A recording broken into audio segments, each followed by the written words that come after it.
Back in October, we took a 3-day trip to western Pennsylvania to visit a few railroads, starting with the Buffalo and Pittsburgh on the 18th.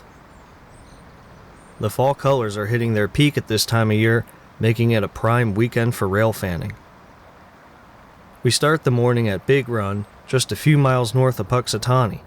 The construction on the bridge over the Mahoning Creek was recently completed here, allowing us to access the popular S-curve at this location. We're waiting for train RISI, which runs north from Puxatawny to Salamanca. They go on duty at Riker Yard at 9 and depart around 10. We'll follow them up to Johnsonburg, where they typically meet southbound counterpart SIRI.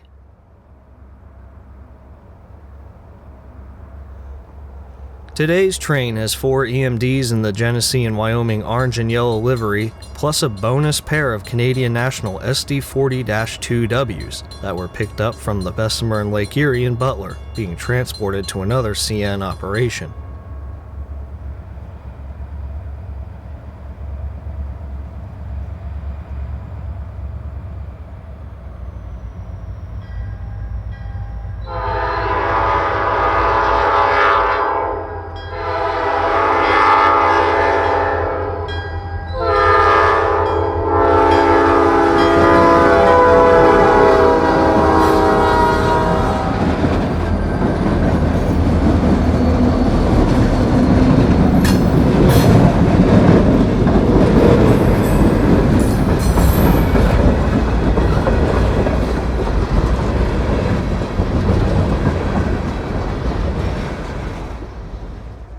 A few miles north at Sykesville, we get a great view of the full Kansas sweeping around the curve off of the Park Street Bridge.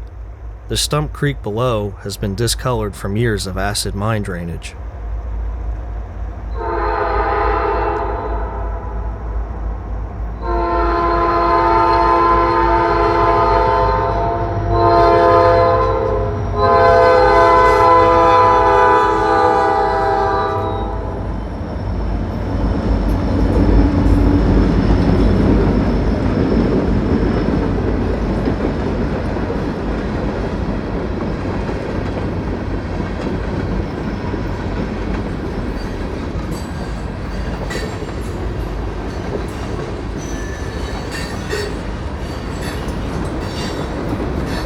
Today's RISI departed Riker with 20 loads and 34 empties.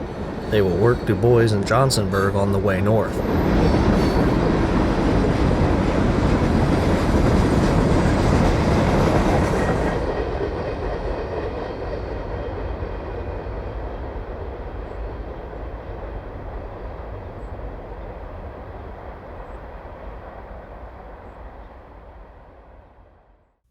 This route is the former Buffalo, Rochester, and Pittsburgh main line between Newcastle, Pennsylvania, and Buffalo, New York, which began operating in 1885. The BR&P folded ownership into the vast network of the Baltimore and Ohio Railroad in 1932, which eventually became part of CSX in the 1980s. The Buffalo and Pittsburgh was created in 1988 when CSX spun off the route because their network already had lines through the two cities. Evidence of the BR&P survives in towers and stations, while the B&O's presence can still be found in the famed color position light signals, known by rail fans simply as CPLs, which are still used in the dispatcher-controlled CTC islands along the line. All control points, and the blocks preceding them, still have signals, while all the automatic signals in between have been removed and turned aside, and replaced by TWC, or Track Warrant Control, which means the dispatcher gives permissions to the train crew over the radio to fill out a warrant to occupy the territory. Ready to copy, over. Ready to copy. Track one number 248, 248. BPR R3341, 3341, North, NORTH. Dated October 18-18-2019, 2019. Mark box 2, TWO, proceed from Bell to milepost 194, 194 on B&P main track. Oddly enough, these will likely be the last B&O CPLs in operation, as CSX has updated most of their signal infrastructure. The upper half of the Dubois station is visible behind the train as they round the curve into CP Dubois. I don't know why, but the conductor had to get out and manually line the power switch for the main before continuing towards the yard.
This empty tank car used to carry molten sulfur will be set out in Dubois' yard in exchange for a 20-car pickup.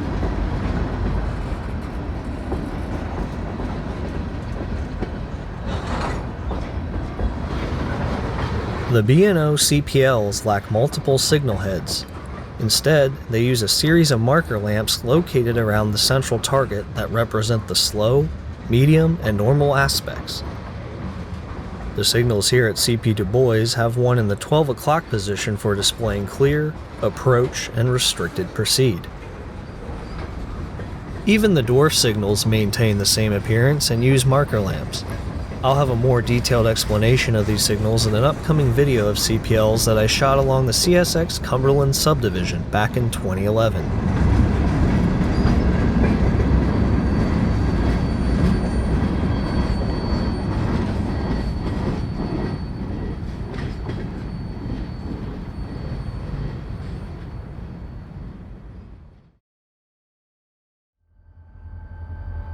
After retrieving their pickup, they ease up to the crossing to wait for the dispatcher to give them headroom through CP Falls Creek.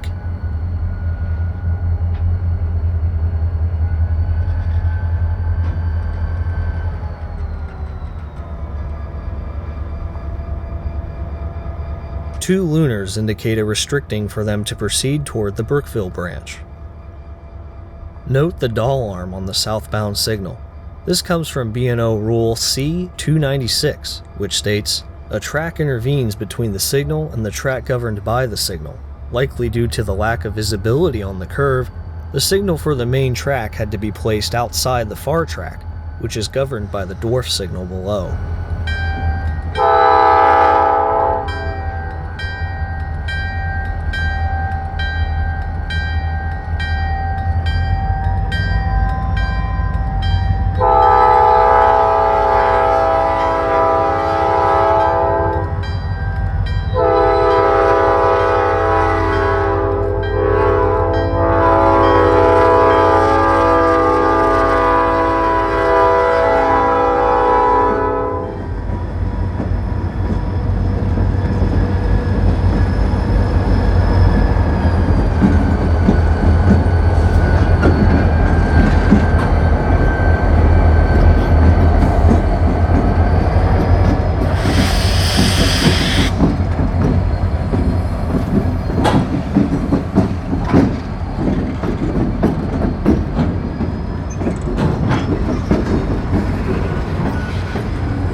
These old Willamette Industries boxcars instantly caught my eye. These boxcars haul loads from the Domtar paper mill in Johnsonburg to a warehouse distribution center east of Dubois. Today, the empties are returning on their 38-mile trip back north to Johnsonburg. there is no doubt that they are beyond the federally regulated 40 years of service. It's likely these cars, like several others in the paper industry, have received extended life status because they are not interchanged with other railroads. It's much cheaper for mills to recycle old boxcars than it is to purchase brand new ones.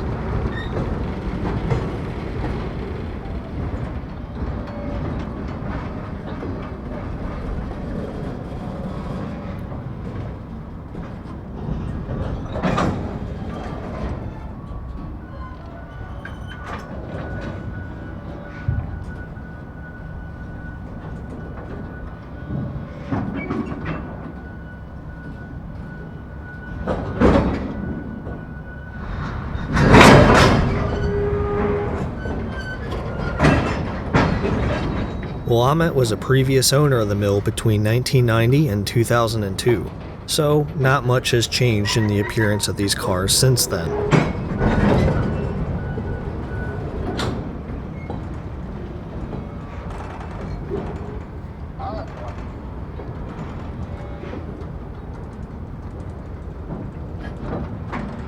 Car. 10 feet. Give it a stretch. You're ready.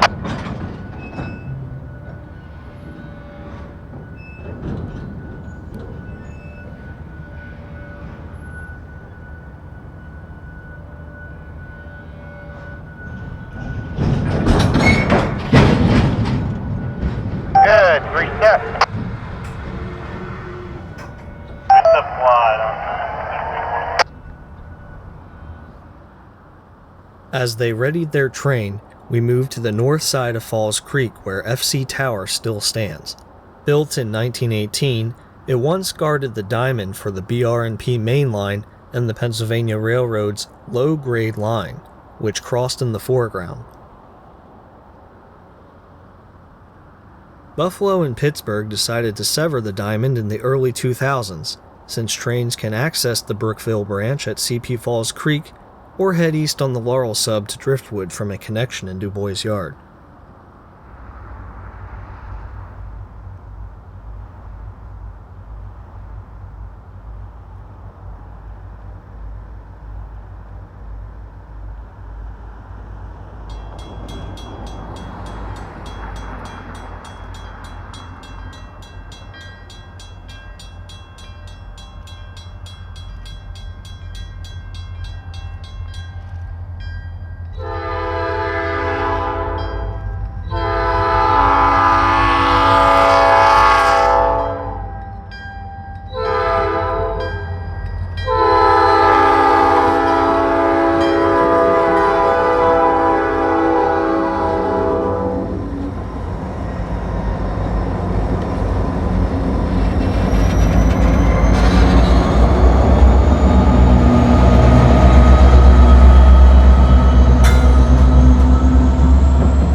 A few miles north at Brockway, this mural on the side of a building along Main Street caught my eye. RISI eases along the Little Toby Creek.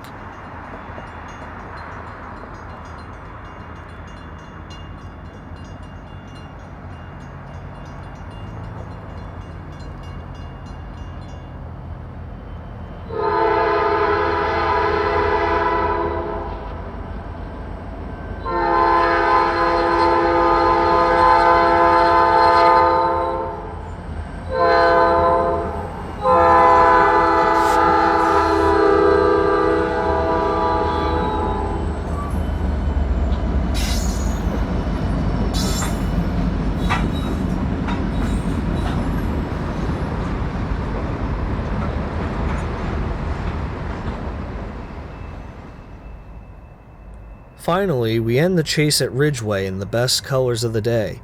We catch the whole train passing, all 73 cars worth.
After they passed, we went up to Mount Jewett and got a shot of the late SIRI heading south.